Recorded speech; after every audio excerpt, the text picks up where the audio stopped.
Google, Apple, Facebook, Amazon. Depuis quelques années, ces célèbres entreprises ont un nouveau terrain de jeu, l'espace.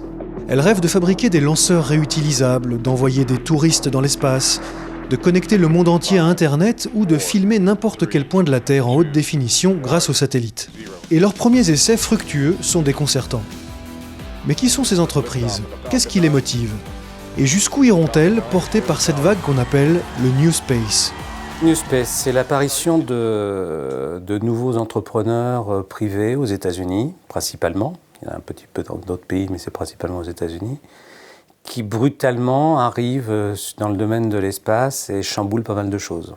Tous ces jeunes entrepreneurs ont une vision qui est typiquement américaine, c'est-à-dire la vision de la nouvelle frontière. La conquête de l'Ouest s'est faite par les fermiers et les entrepreneurs, et pour eux, la conquête de l'espace doit se faire de la même manière. Sachant que ces mêmes acteurs, et je pense à Elon Musk, ont aussi une espèce de credo. Et Elon Musk explique que pour lui, c'est aller sur Mars. Donc c'est aller quasiment lui-même en personne sur Mars. Et donc c'est ce mélange de rêveurs, mais entrepreneurs sérieux et milliardaires, d'une volonté de la NASA de baisser les coûts d'accès à l'espace, de jeunes qui aussi tous issus du post-Apollo, donc ont envie de s'investir dans l'espace, et de la transition numérique, et tout cet ensemble qui interagit et puis va lancer le New Space. Il y en a deux qui sont particulièrement présents, c'est Google, parce que Google s'est associé récemment avec Elon Musk, qui est déjà l'ancien fondateur de PayPal et qui est aujourd'hui connu principalement par SpaceX, mais aussi par Tesla, la voiture électrique, et Amazon, à travers Jeff Bezos, qui lui aussi est passionné du spatial et a créé une société, Blue Origin. Et SpaceX et Blue Origin viennent de réussir de ramener un étage verticalement, ce qui est quand même des choses qu'on jugeait difficiles, sinon impossibles, il y a encore quelques années. Je cite ces deux-là. Aujourd'hui, aux États-Unis, on considère qu'il y a plus de 1000 entreprises qui sont dans le domaine de ce qu'on appelle New Space. Ça, c'est le côté accès à l'espace. Aujourd'hui, il y a une multitude de projets, quelques-uns qui sont déjà en cours de réalisation, de constellations d'observation de la Terre, ou aussi de constellations pour diffuser Internet à l'ensemble de la planète, etc.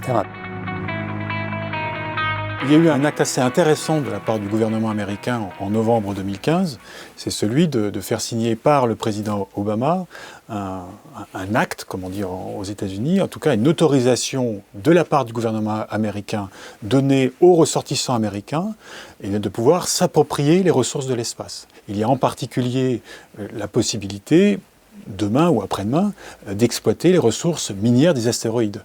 Et cela correspond à des projets tout à fait exprimé de la part de ces entrepreneurs privés.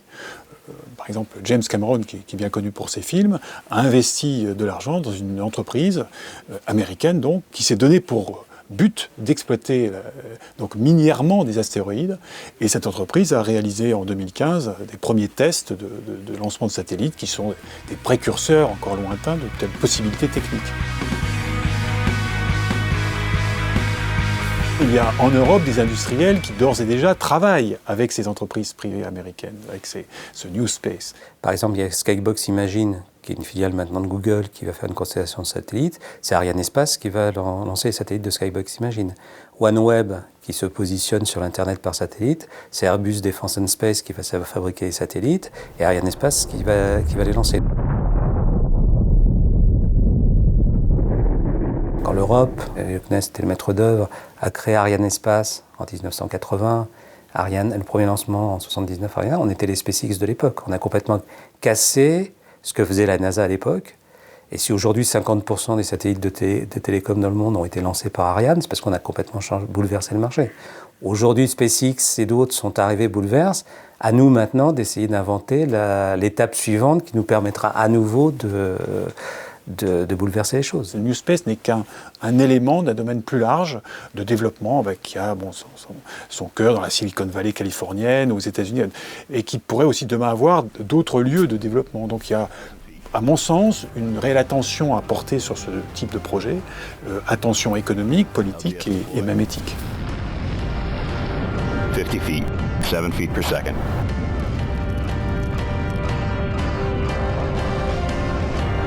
Touchdown. Engine stop.